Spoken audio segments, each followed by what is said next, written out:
السلام علیکم پیارے بچوں، لیکچر نمبر 47 میں خوش آمدید۔ آج ہم سبق نامور مسلمان سپہ سالار محمد بن قاسم کا تحریری کام کریں گے۔ امید ہے آپ لوگوں نے اپنی کاپیاں ریڈی رکھی ہوں گی، تو آئیے چلتے ہیں اپنے تحریری کام کی طرف۔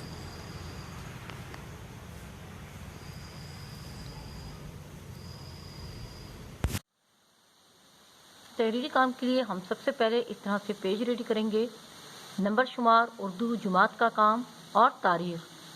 سبق کا نام لکھیں گے۔ سبق کا نام ہے نامور مسلمان سپہ سالار محمد بن قاسم۔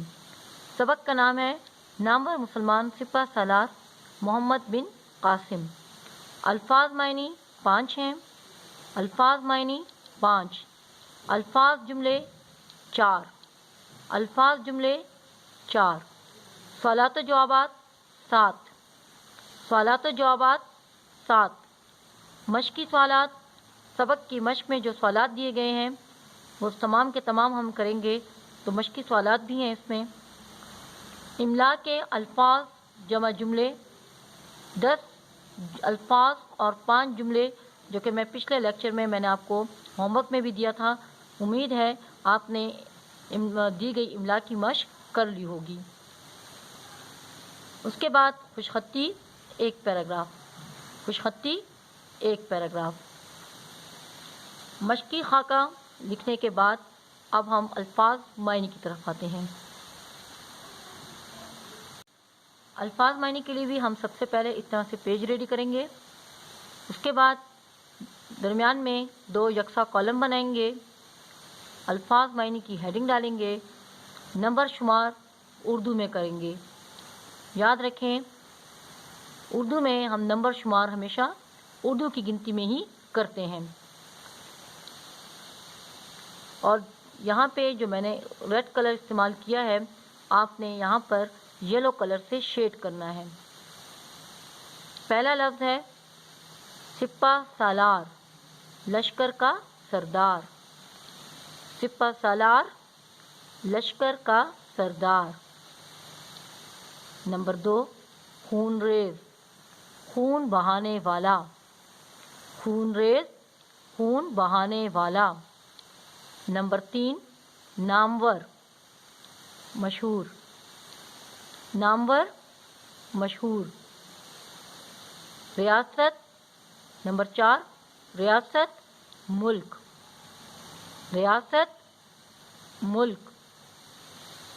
نمبر 5 ڈیرا ڈالنا، قیام کرنا۔ ڈیرا ڈالنا، قیام کرنا۔ یہاں پر آ کے ہمارے الفاظ معنی مکمل ہوتے ہیں۔ اب ہم الفاظ جملوں کی طرف جائیں گے۔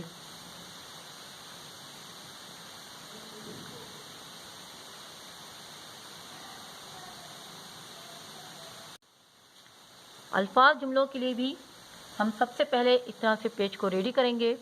الفاظ جملے کی ہیڈنگ ڈالیں گے۔ الفاظ اور جملوں کے علیحدہ سے کالم بنائیں گے۔ پہلا جملہ ہے، لفظ ہے، جملے کا پہلا لفظ ہے رہائی۔ رہائی، میں نے پرندے کو قید سے رہائی دلائی۔ میں نے پرندے کو قید سے رہائی دلائی۔ مسلمانوں نے قائد اعظم کی قیادت میں انگریزوں کی غلامی سے رہائی حاصل کی۔ مسلمانوں نے قائد اعظم کی قیادت میں انگریزوں کی غلامی سے رہائی حاصل کی۔ نمبر 2 ہے دلیر۔ حضرت علی رضی اللہ تعالیٰ عنہ بہادر اور دلیر تھے۔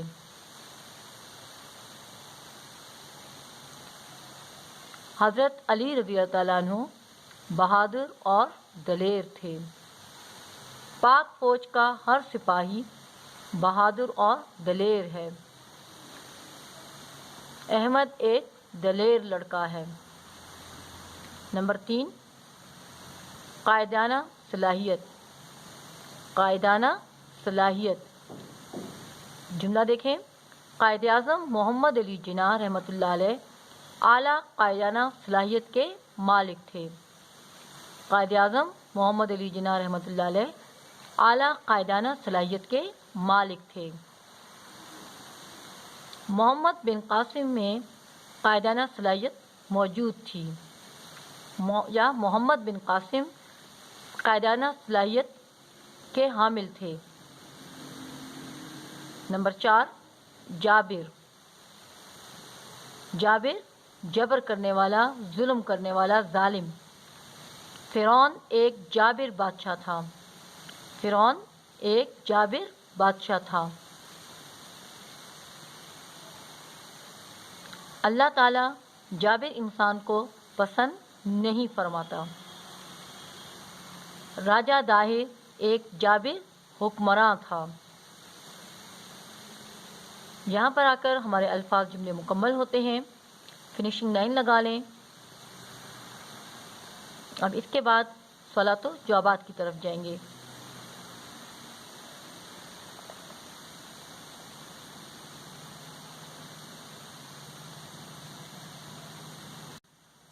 سوالات و جوابات کے لیے بھی ہم سب سے پہلے اس طرح پیج ریڈی کریں گے، اس کے بعد سوالات و جوابات کی ہیڈنگ ڈالیں گے۔ سوالات و جوابات کی ہیڈنگ ڈالنے کے بعد سوال نمبر 1 کی ہیڈنگ ڈالیں گے۔ سوال نمبر 1 ہے، جہاز کو کس مقام پر سمندری ڈاکوؤں نے لوٹا؟ جہاز کو کس مقام پر سمندری ڈاکوؤں نے لوٹا؟ جواب کی ہیڈنگ ڈالیں گے۔ اس کا پہلا پوائنٹ دیکھیں، ایک جہاز جزائر لنکا سے بصرہ کی طرف جا رہا تھا۔ ایک جہاز جزائر لنکا سے بصرہ کی طرف جا رہا تھا۔ نمبر 2، اس جہاز کو دیبل، دیبل جو کراچی کا پرانا نام ہے، یہاں پہ دیکھیں بریکٹ میں کراچی لکھا ہے، یعنی موجودہ کراچی۔ اس جہاز کو دیبل جو کراچی کا پرانا نام ہے، کراچی کی بندرگاہ کے قریب سمندری ڈاکوؤں نے لوٹ لیا۔ اس جہاز کو دیبل یعنی کراچی کی بندرگاہ کے قریب سمندری ڈاکوؤں نے لوٹ لیا۔ نمبر 3، بچوں اور عورتوں کو قیدی بنا لیا۔ بچوں اور عورتوں کو قیدی بنا لیا۔ یہاں پر آ کے ہمارا سوال نمبر 1 مکمل ہوتا ہے، فنیشنگ لائن لگائیں گے۔ اس کے بعد سوال نمبر 2 کی ہیڈنگ ڈالیں گے۔ سوال نمبر 2 کی ہیڈنگ ڈالنے کے بعد سوال نمبر 2 اتاریں گے، حجاج بن یوسف کون تھا؟ سوال نمبر 2 ہے، حجاج بن یوسف کون تھا؟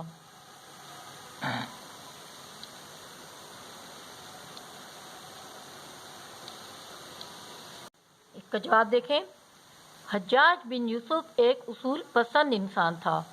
حجاج بن یوسف ایک اصول پسند انسان تھا۔ پسند میں دیکھیں، پہلے پہ، پھر سین کے 3 دندان، پھر نون اور پھر دال۔ حجاج بن یوسف ایک اصول پسند انسان تھا۔ نمبر 2، وہ اس وقت عراق کا گورنر تھا۔ وہ اس وقت عراق کا گورنر تھا۔ نمبر 3، اور محمد بن قاسم کا چچا بھی تھا۔ اور محمد بن قاسم کا چچا بھی تھا۔ سوال نمبر 2 کا جواب مکمل کرنے کے بعد فنیشنگ لائن لگائیں گے۔ اس کے بعد سوال نمبر 3 کی ہیڈنگ ڈالیں گے۔ سوال نمبر 3 ہے، ان دنوں سندھ پر کس کا راج تھا؟ ان دنوں سندھ پر کس کا راج تھا؟ جواب کی ہیڈنگ ڈالیں گے۔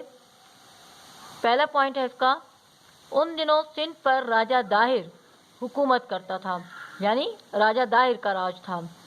ان دنوں سندھ پر راجہ داہر حکومت کرتا تھا، یا ان دنوں سندھ پر راجہ داہر کا راج تھا۔ نمبر 2، وہ ایک ظالم راجہ تھا۔ وہ ایک ظالم راجہ تھا۔ نمبر 3، اسے اپنی طاقت پر بڑا غرور تھا۔ اسے اپنی طاقت پر بڑا غرور تھا۔ یہاں پر آ کے ہمارا سوال نمبر 3 کا جواب مکمل ہوتا ہے۔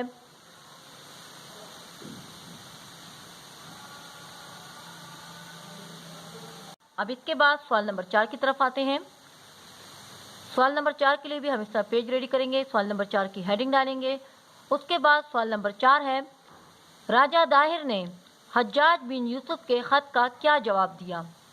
راجہ داہر نے حجاج بن یوسف کے خط کا کیا جواب دیا؟ جواب کی ہیڈنگ ڈالیں گے۔ اس کا پہلا پوائنٹ ہے حجاج بن یوسف نے راجہ داہر کو خط لکھا کہ بحری ڈاکوؤں کو گرفتار کر کے سزا دی جائے۔ حجاج بن یوسف نے راجہ داہر کو خط لکھا کہ بحری ڈاکوؤں کو گرفتار کر کے سزا دی جائے۔ نمبر 2، قیدی عورتوں اور بچوں کو رہا کیا جائے۔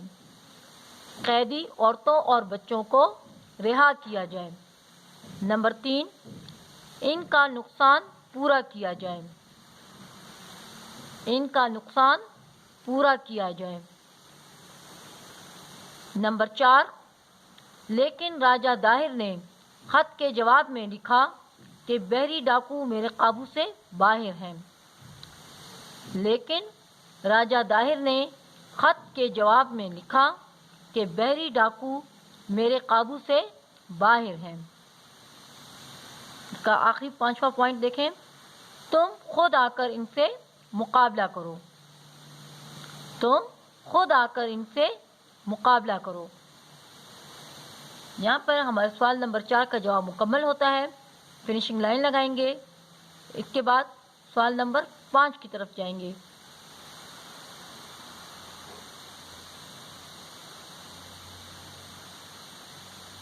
سوال نمبر 5 دیکھیں۔ سوال نمبر 5 ہے حجاج بن یوسف نے کتنی مرتبہ سندھ پر حملے کے لیے فوج کو بھیجا؟ حجاج بن یوسف نے کتنی مرتبہ سندھ پر حملے کے لیے فوج کو بھیجا؟ بھیجا میں دیکھیں بھے، یہ ابھار میں، اور پھر جیم الف جا، بھیجا۔ حجاج بن یوسف نے کتنی مرتبہ سندھ پر حملے کے لیے فوج کو بھیجا؟ جواب کی ہیڈنگ ڈالیں گے۔ پہلا پوائنٹ ہے حجاج بن یوسف نے 2 مرتبہ، کتنی مرتبہ؟ 2 مرتبہ فوج کو حملے کے لیے بھیجا۔ حجاج بن یوسف نے 2 مرتبہ فوج کو حملے کے لیے بھیجا۔ اس کا دوسرا پوائنٹ ہے لیکن دونوں دفعہ ناکامی ہوئی۔ لیکن دونوں دفعہ، دونوں مرتبہ ناکامی ہوئی۔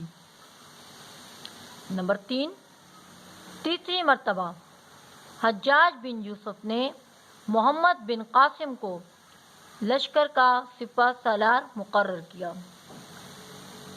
2 مرتبہ فوج کو حملے کے لیے بھیجا لیکن دونوں دفعہ ناکامی ہوئی۔ پھر تیسری مرتبہ حجاج بن یوسف نے محمد بن قاسم کو لشکر کا سپہ سالار مقرر کیا۔ جہاں پر آ کے ہمارا سوال نمبر 5 کا جواب مکمل ہوتا ہے۔ فنیشنگ لائن لگائیں گے، اس کے بعد سوال نمبر 6 کی ہیڈنگ ڈالیں گے۔ سوال نمبر 6 ہے مندر پر لگے ہوئے سرخ جھنڈے کے بارے میں لوگوں کا کیا خیال تھا؟ مندر پر لگے ہوئے سرخ جھنڈے کے بارے میں لوگوں کا کیا خیال تھا؟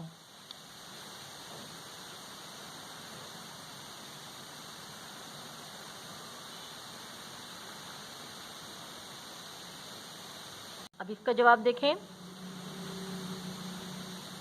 جواب کی ہیڈنگ ڈالیں گے۔ پہلا پوائنٹ ہے سب سے پہلے محمد بن قاسم نے شہر دیبل پر حملہ کیا۔ شہر دیبل پر حملہ کیا۔ دیبل کراچی کا پرانا نام۔ سب سے پہلے محمد بن قاسم نے شہر دیبل پر حملہ کیا۔ اس شہر کے وسط میں ایک مندر تھا۔ اس شہر کے وسط میں یعنی مرکز میں، درمیان میں ایک مندر تھا۔ تیسرا پوائنٹ ہے جس پر ہر وقت سرخ جھنڈا لہراتا تھا۔ جس پر ہر وقت سرخ جھنڈا لہراتا تھا۔ نمبر 4، ہندوؤں کا عقیدہ تھا۔ ہندوؤں کا عقیدہ تھا کہ جب تک یہ سرخ جھنڈا لہراتا رہے گا اس وقت تک کوئی اس شہر کو فتح نہیں کر سکتا۔ اس وقت تک کوئی اس شہر کو فتح نہیں کر سکتا۔ اس کا آخری پوائنٹ دیکھیں، محمد بن قاسم نے محمد بن قاسم نے فوج کو سب سے پہلے اس جھنڈے کو گرانے کا حکم دیا۔ محمد بن قاسم نے فوج کو سب سے پہلے اس جھنڈے کو گرانے کا حکم دیا۔ یہاں پر آ کے ہمارا سوال نمبر 6 مکمل ہوتا ہے۔ اس کے بعد سوال نمبر 7 جو کہ آخری سوال ہے ہمارا، اس کی ہیڈنگ ڈالیں گے۔ سوال نمبر 7 ہے، برصغیر میں پہلی اسلامی ریاست کی بنیاد کس نے رکھی؟ برصغیر میں پہلی اسلامی ریاست کی بنیاد کس نے رکھی؟ اس کا جواب دیکھ لیں۔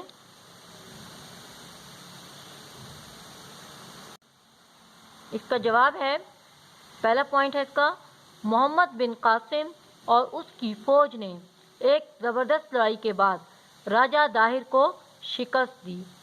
شکست، شین کے 3 دندان، پھر کاف، پھر سین کے 3 دندان اور پھر تے۔ محمد بن قاسم اور اس کی فوج نے ایک زبردست لڑائی کے بعد راجہ داہر کو شکست دی۔ نمبر 2، اس طرح ایک جابر اور ظالم راجہ کی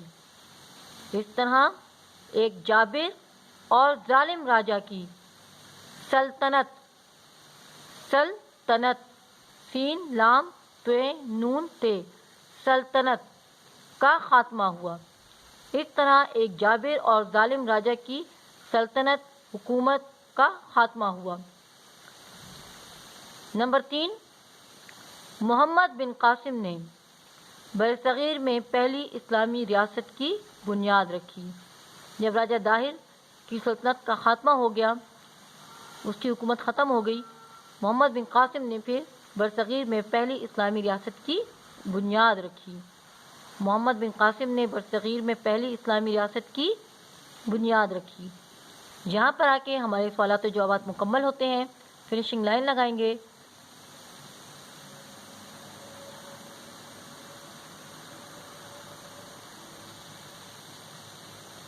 سوالات و جوابات کے مکمل ہونے کے بعد اب ہم صفحہ نمبر 85 پر دیے گئے مشقی سوال کریں گے۔ صفحہ نمبر 85 پر دیکھیں، مشقی سوال دیا گیا ہے، دیے گئے اسموں میں سے مذکر اور مؤنث الگ الگ کریں۔ دیے گئے اسموں میں سے مذکر اور مؤنث الگ الگ کریں۔ راجہ مذکر ہے، جہاز مذکر ہے، راجہ ہوتا ہے، جہاز لوٹا گیا، سپہ سالار مقرر کیا، فوج لڑی، فوج بہادری سے لڑی تو یہ مؤنث ہے، لشکر بھیجا یہ مذکر ہے، تو راجہ مذکر، جہاز مذکر، سپہ سالار مذکر، فوج مؤنث اور لشکر مذکر۔ یہ سوال آپ لوگوں نے کتاب پر پینسل کے ساتھ ہی کرنا ہے۔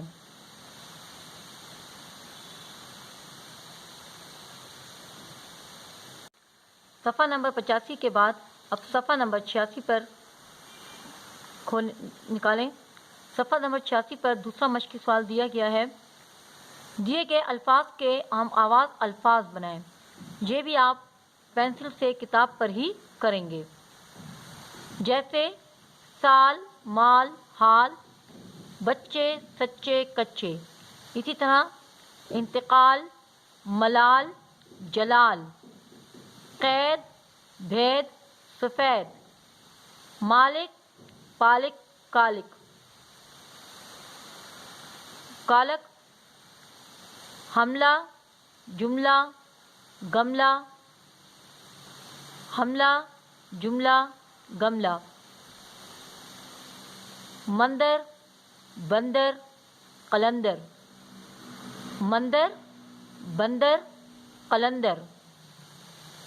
آخری لفظ ہے جھنڈا، جھنڈا، ڈنڈا، انڈا، جھنڈا، ڈنڈا، انڈا۔ یہاں پر آ کے ہمارے مشقی سوالات بھی مکمل ہو جاتے ہیں۔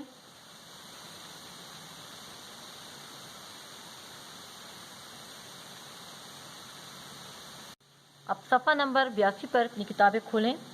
صفحہ نمبر 82 پر پہلی 3 لائنیں۔ کئی 100 سال پہلے کی بات ہے، جزائر لنکا سے ایک جہاز بصرہ کی طرف جا رہا تھا۔ اس جہاز میں ان تاجروں کے بچے اور بیوائیں سوار تھیں جن کا لنکا میں انتقال ہو گیا تھا۔ جہاز جب دیبل کراچی کی بندرگاہ کے قریب پہنچا تو سمندری ڈاکوؤں نے اسے لوٹ لیا، بچوں اور عورتوں کو قیدی بنا لیا۔ یہ آپ لوگوں کی خوش خطی بھی ہے، یہاں سے یہاں تک یہ آپ کی خوش خطی ہے۔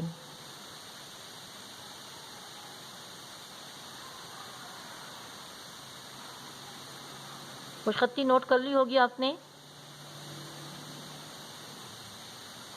اب اپنا گھر کا کام نوٹ کر لیں۔